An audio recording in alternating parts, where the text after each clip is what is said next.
পারে ঘৃণা করে। তা আমাদের প্রত্যেকটা মানুষ একটা গান মানুষের সারা জিন্দেগীর কথা বলে দিল।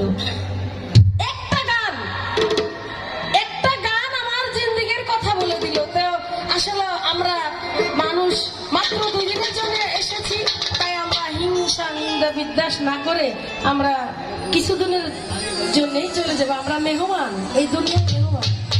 বাজানকে একটা গান গাইলো না, মনে হলো যে প্রত্যেকটা মানুষের ভিতরে একটা প্রশান্তি এসে গেছে।